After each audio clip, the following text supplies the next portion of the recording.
우리 계속해서 로마서 오늘 함께 본 로마서 9장 6절에서 18절에 있는 말씀 중에 약속의 자녀 이런 말씀으로 드리겠습니다. 앞을 보시기 바랍니다. 로마서 9장과 10장, 11장 이 세 장은 하나의 연속된 주제를 다루고 있습니다. 그것은 유대인의 불신앙과 인류의 구원이라고 하는 하나님의 놀라운 뜻을 말씀하는 내용일 것이다. 우리는 이 성경을 읽으실 때에 세 개의 장을 멀리서 이렇게 숲을 보듯이 이렇게 바라보면 매우 쉽게 그 윤곽을 파악할 수가 있습니다. 그러나 성경을 읽다가 자칫 이 숲 속에 들어가서 나무 한 그루 또 한 그루 이 말씀도 좋고 이 말씀도 좋고 이건 왜 이렇지? 이렇게 나무 한 그루 한 그루를 살펴보기 시작하면은 그 매우 중요한 주제를 잊어버립니다.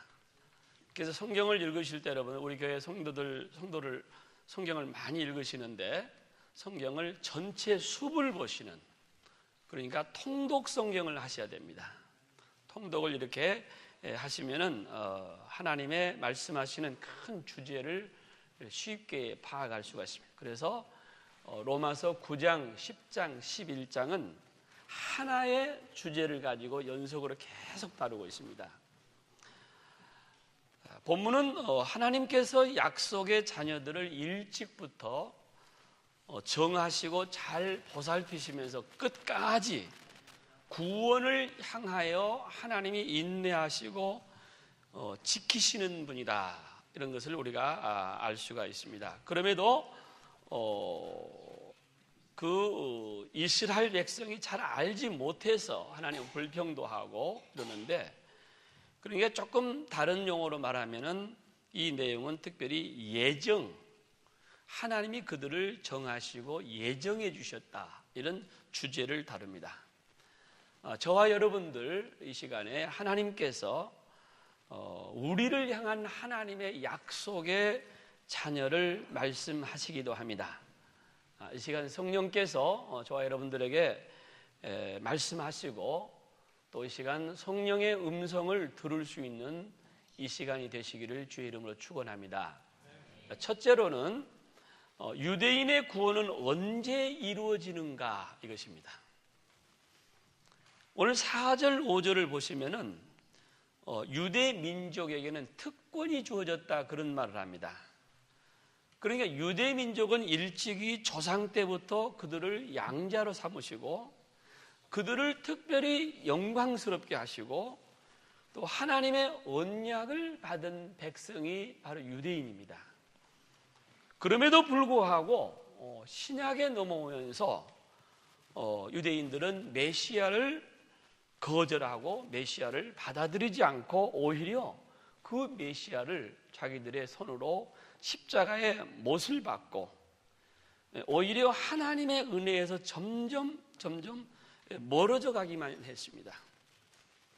그러니까 그러므로 구원과는 상당히 거리가 먼 곳으로 자꾸 유대인들이 가게 되었습니다.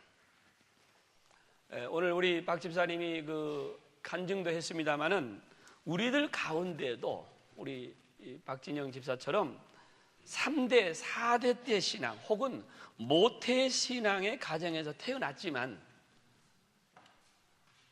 하나님의 은혜를 저버리고 하나님의 은혜에서 자꾸 멀리 도망다니는 사람들이 있습니다.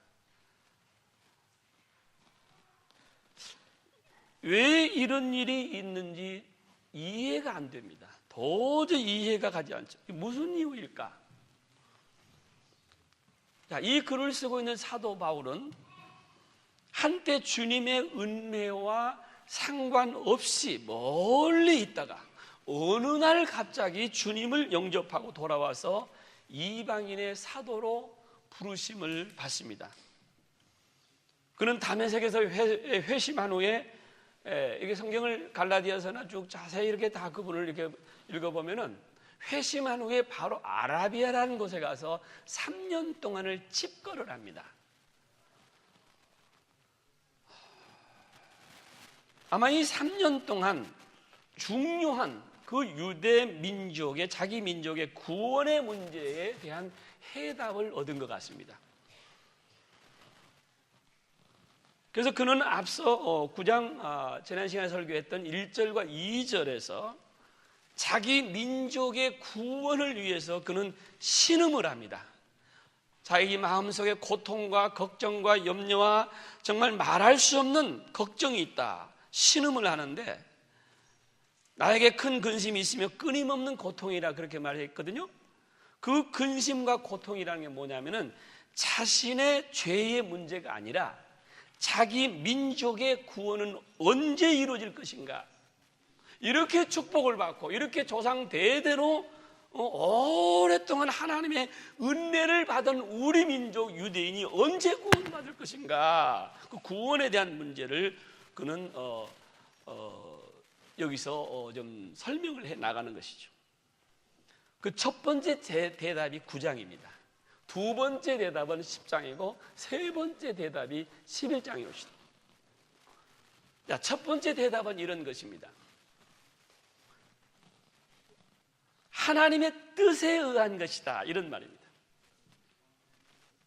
유대인의 구원이 언제 이루어지느냐? 하나님의 뜻에 의해서 이루어질 것이다. 두 번째 대답은 10장에 가서는 이방인을 구원하기 위함이다. 유대인들이 구원받지 못하고 지금까지 이렇게 유리방황하느냐? 이방인을 구원하기 위한 것이다. 세 번째 대답은 그 결과 전 인류가 구원받기 위함이다. 이렇게 사도 바울은 로마서를 얘기합니다. 하나님은 이스라엘 백성을 택했습니다. 이스라엘 백성이 잘하고 똑똑하고 멋있어 그들이 뭐 가진 게 있어서 유대인을 택한 건 아니었습니다. 아브라함이 잘나가고 아브라함이 훌륭하고 아브라함이 똑똑해서가 아니라 하나님의 구원의 도구로 사용하시기 위해서 아브라함을 선택했다는 것입니다.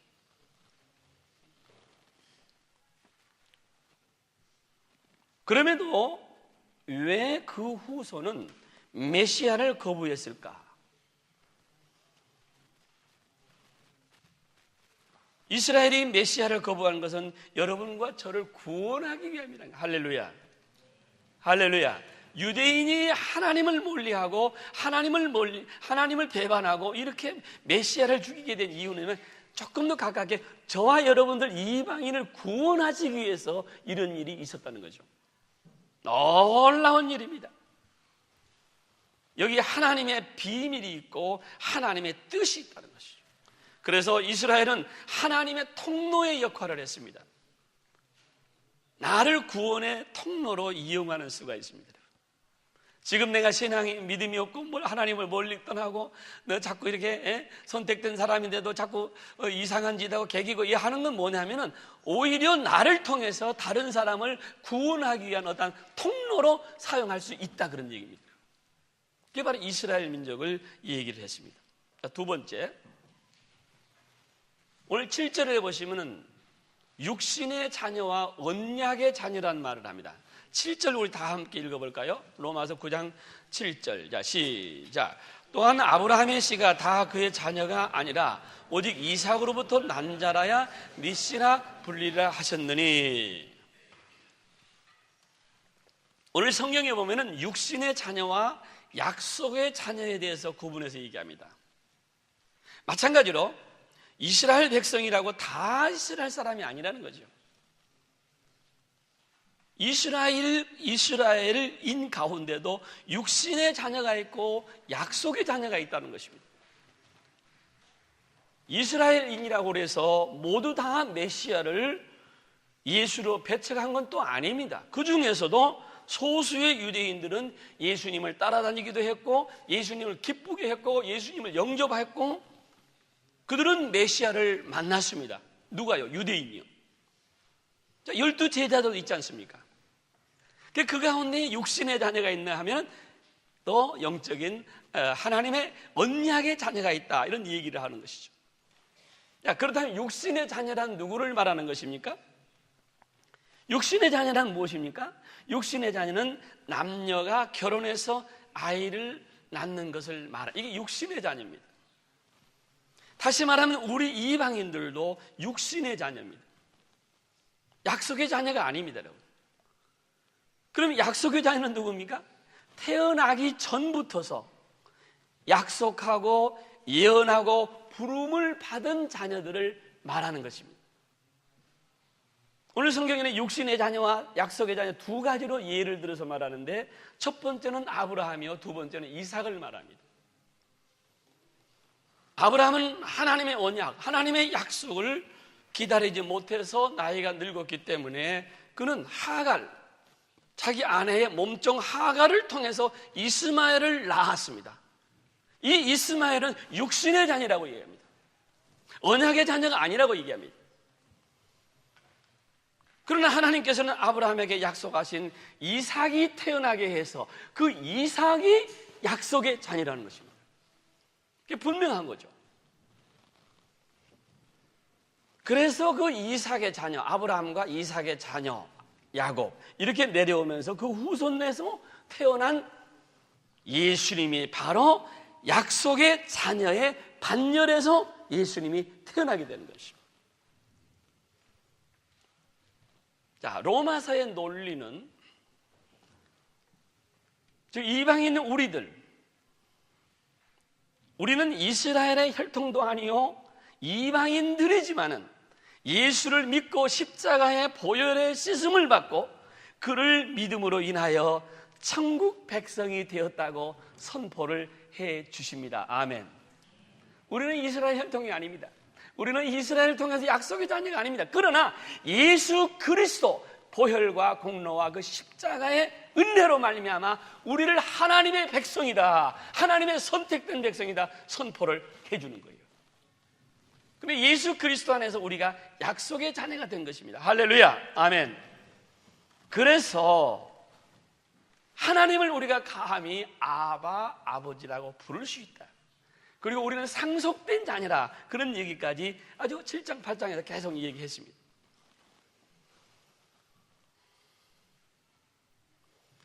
여러분, 얼마나 신비롭고 이런 내용들 골로새서나 에베소서에 자세하게 설명을 합니다. 예수님을 믿고 나니 내가 그의 상속되었다고 하니까, 하나님의 자녀, 약속의 자녀로 상속된 자녀가 있으니까 얼마나 놀랍고, 이것이 얼마나 놀라운 신비이겠습니까? 골로새 1장 26절, 이 비밀은 만세와 만대로부터 감추었던 것인데 이제는 그의 성도들에게서 나타났다. 하나님의 비밀입니다. Security, 비밀입니다. 하나님의 비밀이 우리 성도들에게 나타났다는 거예요. 이삭에게는 두 아들이 있었습니다. 그의 아내 리브가는 쌍둥이를 몸에 임신하고 있으면서 이 쌍둥이가 태어나기 전에 벌써 하나님의 음성을 들었습니다. 무슨 음성을 들었습니까? 형이 동생을 섬길 것이니라. 그 아들이 태어나기도 전에 그들의 행위나 그들의 어떤 것 아무것도 없는데 하나님의 뜻에 의해서 약속의 자녀가 이미 정해졌다는 것입니다. 이것이 하나님의 주권이자 하나님의 사랑입니다.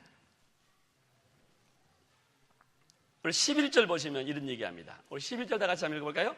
로마서 9장 11절 시작. 그 자식들이 아직 나지도 아니하고 무슨 선이나 악을 행하지도 아니한 때에 택하심을 따라 되는 하나님의 뜻이 행위로 말미암지 아니하고 오직 부르시는 이로 말미암아 서게 하려 하십니다. 아멘. 아멘. 여기서 더 놀라운 것은 15절과 18절입니다. 15절 또 읽어보겠습니다. 15절 시작. 모세에게 이르시되 내가 긍휼히 여길 자를 긍휼히 여기고 불쌍히 여길 자를 불쌍히 여기라 하셨으니 18절입니다. 그런즉 하나님께서 하고자 하시는 자를 긍휼히 여기시고 하고자 하시는 자를 완악하게 하시느니라. 아멘. 현대인의 성경은 이 완악이라는 말을 완고라는 말로 바꿨습니다. 그래서 하나님께서는 자기가 원하시는 대로 어떤 사람은 불쌍히 여기시고 어떤 사람은 완고하게 하신다. 이 말은 뭐냐면 바로 왕을 말합니다. 바로. 성경은 바로 왕을 완고하게 하신 것이 아니라 하나님이 바로를 완악하게 했다는 겁니다. 이해가 되지 않는, 이 말이 무슨 말씀인지 이해가 잘 되지 않는 해답은 이렇습니다. 21절의 해답을 나옵니다. 21절 다 같이 읽겠습니다. 시작. 토기장이가 진흙 한 덩이로 하나는 귀히 쓸 그릇을 하나는 천히 쓸 그릇을 만들 권한이 없겠느냐. 예, 사도 바울의 단호한 결론이자 선포입니다. 하나님께서 진흙 한 덩이를 가지고 천히 쓸 그릇도 만들고 귀히 쓸 그릇을 만들 그 권리가 하나님께 없느냐 말이에요. 있다는 거죠. 사도 바울은 바리새인으로서 메시아를 대적하던 사람이었습니다. 그러나 늦게서야 그가 이 진리를 깨닫고 그는 언약의 자녀가 된 것입니다. 예수님을 바로 보고 믿었기 때문에, 예수님을 바로 만났기 때문에, 예수님 앞에 나왔기 때문에 그는 과거에는 버림받은 이런 사람이었는데 이제 예수님 만나고 보니까 언약의 자녀로 회복한 겁니다. 바울이 스데반을 죽이고 기독교인들을 박해하고 못된 사람이었습니다. 사실은 야곱도 따지고 보면, 앞에 야곱에 대한 얘기 나왔지 않습니까? 야곱도 따지고 보면 그는 사기꾼이요 도둑놈입니다. 에서와 야곱을 비교해보면 오히려 에서가 야곱보다도 훨씬 더 인간적인 면에 괜찮은 사람입니다. 그럼에도 불구하고 하나님은 야곱을 버리시고 에서를 버리시고 야곱을 선택합니다. 왜 하나님은 먼저 태어난 이스마엘을 육신의 자녀라고 하지 아니하고 뒤늦게 태어난 이삭을 택해서 언약의 자녀로 삼으셨습니까? 지금 선교에서는 지금 이슬람 선교가 정말 어렵습니다. 선교가 좀 부딪히고 좀 미국 사람들이 좀 꼼짝 못하고 위축되고 있는 거예요. 이슬람 선교들입니다. 이슬람의 주장이 뭡니까? 우리는 아브라함의 큰아들이라는 거죠. 맞잖아요? 자기들은 큰아들이라고 하지만 성경에 보면은 약속의 자녀가 아니라는 겁니다. 육신의 자녀라는 겁니다. 이게 성경입니다. 이게 하나님의 말씀이옵니다.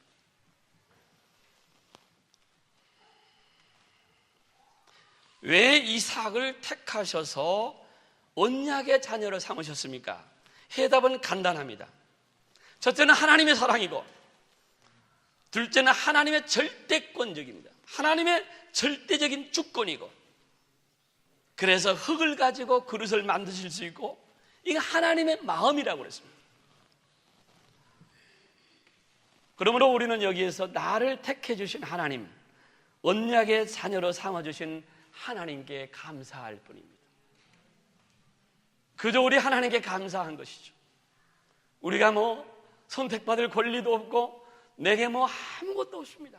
그럼에도 불구하고 주님을 통해서 구원받은 주님 앞에 우리는 줄을 잘 쓴 거예요. 우리 줄 잘 서야 됩니다. 우리 주님 앞에, 십자가 앞에 줄을 쓰면은 우리를 언약의 자녀라고 선포해 주십니다. 마지막 세 번째. 그러므로 약속의 자녀로서의 특권을 우리는 누려야 됩니다.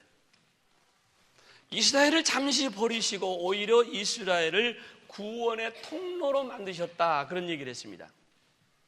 이 구원의 통로로 만드신 하나님은 사기꾼과 같은 우리들을 택해 주셨습니다.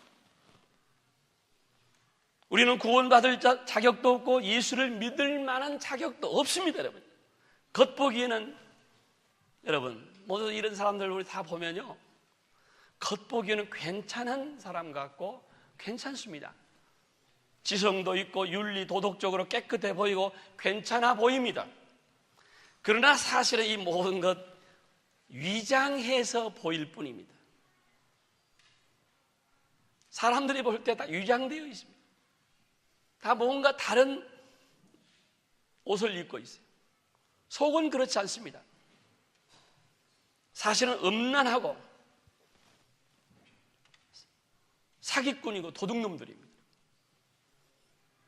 여러분, 하나님의 자녀가 될 자격이 있으십니까? 솔직하게 한번 대답을 해봐요. 내가 지금 하나님의 선택된 백성으로 하나님의 자녀가 될 자격이 있으십니까? 여러분, 로마서 2장에서는 유대인에 대한 신랄한 비판과 분석을 했습니다. 유대인을 향하여서 유대인이라 불리우는 네가 율법을 의지하며 하나님을 자랑하며 그러면 다른 사람을 가르치는 네가 네 자신은 가르치지 아니하느냐? 도둑질하지 말라고 선포하는 네가 도둑질하느냐? 유대인입니다. 기록된 바 하나님의 이름이 너 때문에 이방인 중에서 모독을 받는도다. 유대인들을 얘기했습니다. 자, 우리 구원받았습니다. 우리 교인들입니다. 우리 교회 와서 하나님의 선택된 백성이라 했습니다. 이 유대인들을 향한 말씀이 아마 저와 여러분들을 향해서 하시는 말씀이라고 저는 믿습니다. 오히려 우리 때문에, 오히려 나 때문에, 먼저 믿었던 나 때문에 하나님의 이름이 모독을 받고 하나님의 이름이 영광스럽지 못하고 남에게 가르치는 너희가 말로는 잘하라, 말로는 내가 앞장선다 하면서 네가 실질적으로 나쁜 짓도 하고 이랬잖아요. 그 유대인들을 향해서 질책을 하며 너 때문에 이방인 중에서 하나님이 모독을 받는도다. 로마서 2장 24절. 여러분, 우리들이 다 이런 사람들입니다. 우리들도 다 야곱 같은 사람들입니다. 그럼에도 불구하고 저와 여러분들을 선택하시고 특별히 우리 주님은 사랑해 주셨습니다. 야곱이 태어나기도 전에 이미 택하신 것처럼 저와 여러분들을 그렇게 택하셨습니다. 여러분, 예수 믿은 지 얼마나 되셨습니까? 몇 년이나 되셨습니까? 교회 다닌 지 몇 년이나 여러분 되셨습니까? 예수를 믿기 시작할 때에 우리를 택하신 것이 아닙니다. 내가 교회를 잘 다녀서 택한 게 아닙니다. 무슨 선한 일을 해서 우리를 택하시고 우리를 언약의 자녀라고 하신 것도 아닙니다. 성경은 말하기를 우리가 태어나기 전에 이미 하나님께 창세전부터 우리를 사랑하시기로 결정하신 것이라고 말했습니다. 다음 주일에도 말씀드리겠습니다만 토기장이가 진흙을 손에 들고 생각을 합니다. 내가 지금 어떤 그릇을 만들 것인가? 내가 지금 이 그릇을 만들어서 어느 목적에 사용할 것인가? 토기장이가 생각을 한다는 것이죠.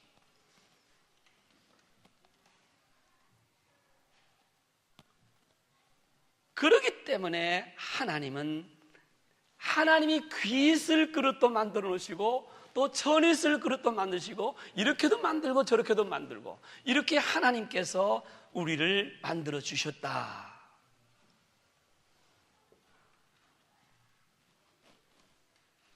하나님의 영원한 목적에 의해서 우리를 선택해 주셨다는 것이죠. 이렇게 약속의 자녀가 된 것입니다. 자, 바울의 신음과 고통이 무엇입니까? 바울은 자신의 동족 에서를 생각하면서 그 후손을 걱정하고 염려하는지 모릅니다. 그런데 그 에서란 사람은 어떤 사람입니까? 그는 장자권을 중요하게 생각하지 아니하고 팥죽 한 그릇에 동생 야곱에게 장자권을 팔아먹은 사람입니다. 그러나 야곱은 영적인 축복을 귀히 여긴 사람입니다. 성도 여러분, 영적인 걸 귀히 여기시기 바랍니다. 아무리 내 앞에 팥죽 한 그릇이 있고 아무리 내가 배가 고파서 내가 어떤 혜택을 받고 이런다 할지라도 영적인 게 중요한 거지 육적인 거 아무것도 아닙니다. 에서는 이 육적인 것을 때문에 영적인 걸 포기했습니다. 우리는 야곱처럼 영적인 것 때문에 육적인 것을 포기할 수 있는 저와 여러분들이 되시기를 주의 이름으로 축원합니다. 영적인 겁니다. 야곱은 영적인 걸 택했습니다.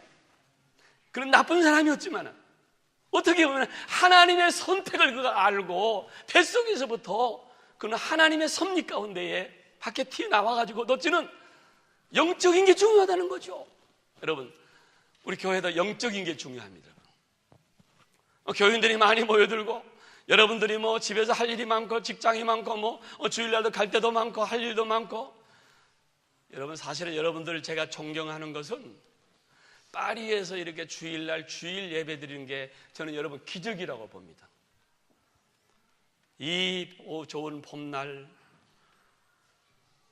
갈 데가 많잖아요. 오라는 사람도 많잖아요. 문화와 예술과 얼마나 또 항대부들이 많은지. 그런데 주일날 주님 앞에 나온 것은 영적인 것을 택했기 때문에 온 겁니다. 영적인 게 중요하기 때문에 하나님 앞에 나와서 하나님을 붙들고 기도하고 하나님 나를 축복해 주시옵소서, 영적인 것을 택하신 여러분이실 저는 믿습니다. 여러분, 하나님 축복해 주실 줄로 믿습니다. 여러분, 육적인 게 아무것도 아닙니다.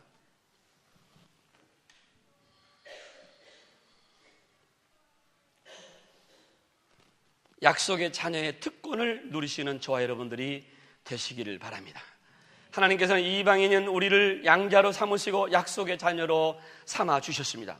그러면 우리는 약속의 자녀가 되었고 여기에 약속의 자녀의 특권이 있습니다. 하나님의 자녀로 살게 하신 것, 그저 하나님께 감사할 뿐입니다. 자, 이방인들을 구원해 주시고 토기장이가 토기를 이렇게 만들고 이런 그릇도 말고 저런 그릇도 만들고 전이 있을 그릇도 만들고 귀 있을 그릇도 만들었는데, 오늘 9장 14절에 그런 얘기를 하지 않습니까? 그런즉 우리가 무슨 말을 하리요? 하나님께 불의가 있느냐? 그럴 수 없느니라. 하나님에게 어떤 불의가 있겠습니까? 하나님께 잘못이 있습니까? 아닙니다.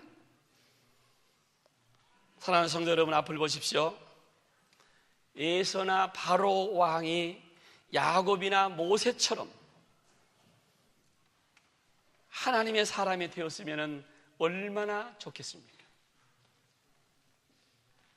저는 여러분들이 부정적인 역할을 하는 사람이 되지 않기를 축원합니다. 성경을 보면서, 성경을 읽으면서 부정적이거나 비판적인 생각을 하지 않기를 바랍니다. 하나님께서 불의하십니까? 그렇지 않습니다. 인간이 불의합니다. 불합리한 인간의 눈에 하나님이 불합리하게 보일 뿐입니다. 내가 부정적이고 내가 불합리한 생각을 가지고 있는 거지, 내 눈에, 내 안경에, 내 생각에 하나님이 불합리하게 보일 뿐이지 하나님은 불합리한 분이 아닙니다. 여러분, 하나님에게는 불의가 없습니다. 여러분, 하나님에게는 조금도 잘못이 없습니다. 하나님이 잘못했느냐? 오늘 사도 바울이 강하게 부정합니다. 우리가 무슨 말을 하려? 하나님께 불의가 있느냐? 그럴 수 없느니라. By no means. 어떻게 하나님께 불의가 있느냐? 내가 잘못한 거 많지, 내 생각이 잘못한 거 많지. 인간이 불의합니다. 불합리한 인간의 눈이 하나님을 불의하게 볼 뿐입니다. 하나님께서는 불의함도 불합리함도 없이 그저 저희들은 감사할 뿐입니다. 말씀을 맺겠습니다. 앞서 말씀드린 대로 로마서 9장, 10장, 11장의 사상은 이스라엘이 반드시 돌아올 것을 멀리서 내다보고 기도하는 것입니다. 이스라엘이 반드시 돌아올 것입니다. 10장에 가서 얘기하겠습니다만은 우리들도 이런 기도를 하셔야 됩니다. 가깝게 얘기하겠습니다. 여러분들 주변에, 우리 교회 안에, 여러분 친척 가운데 이미 은혜를 받고 이미 한번 구원의 체험을 하고 이미 모태신앙 3대, 4대, 5대 신앙을 하셨는데 교회를 멀리 떠나 있는 사람, 하나님은 그들을 다시 부르실 것입니다. 언젠가는 돌아오실 줄로 믿습니다. 그렇게 되기를 믿습니다. 여러분, 사도 바울의 이런 확신이 있습니다. 반드시 우리 민족이, 유대 민족이 돌아올 것이라는 것이죠. 하나님은 오늘도 하나님을 멀리하고 교회를 멀리하고 방황하는 자들을 기다리고 계십니다. 사도 바울이 회개하고 돌아온 것처럼 부정적이고 이기적이고 야곱과 같은 사기꾼 같은 자들이 돌아와서 언약의 백성의 반열에 들어오기를 우리 하나님은 기다리고 있습니다. 그러므로 아직도 다른 사람의 잘못을 꼬집고 비판하는 데서 인생을 보내지 마시기 바랍니다. 이제는 사랑하고 용서하고 축복하는 사람이 되시기를 주의 이름으로 축원합니다. 우리는 주님의 은혜로 약속의 자녀가 되었습니다. 이것이 하나님의 은혜입니다. 이것이 하나님의 긍휼입니다. 이 진흙 한 덩이로 하나는 귀 있을 것을 만들어 주셨고 그저 하나님께 감사할 뿐입니다. 어쩌자고 나 같은 사람을 구원해 주셨습니까? 어쩌자고 나 같은 사람을 하나님 구원해 주시고 축복해 주시고 하나님의 도구로 삼아 주시고 나를 통해서 많은 사람들이 구원받도록 나를 구원의 도구로 의의 병기로 사용해 주신 것 그저 감사합니다. 저와 여러분들을 통해서 많은 사람들이 주께 돌아오는 역사가 있기를 바랍니다. 하나님 영광 받으시옵소서. 이런 은혜가 함께하기를 주의 이름으로 축원합니다. 하나님 앞에 그저 감사할 뿐입니다. 우리는 모두가 다 언약의 자녀올시다. 축복합니다. 기도하십시다. 거룩하신 아버지 하나님, 하나님께서는 이렇게 깊은 뜻이 있으셔서 야곱보다도 더 지능적이고 잘못된 것 우리들을 구원해 주시고 축복하시고 겉으로는 멋있어 보이지만 속으로는 다 위장되어 있고 잘못되어 있는 것들을 마다하시지 아니하시고 저희들을 약속의 반열에 세워주신 것 참으로 감사합니다. 이제만 저희들을 통해서 구원의 도구로 삼아주실 줄로 믿습니다. 우리들 주변에 많은 영혼들이 주께 돌아오는 일이 있게 해 주시옵소서. 우리들의 생각도 바르게 해 주시옵시고 우리의 판단도 바르게 해 주시옵시고 우리의 사모하는 영혼 하나님을 만나는 저희들 되게 해 주시옵소서. 예수님의 거룩하신 이름으로 간절히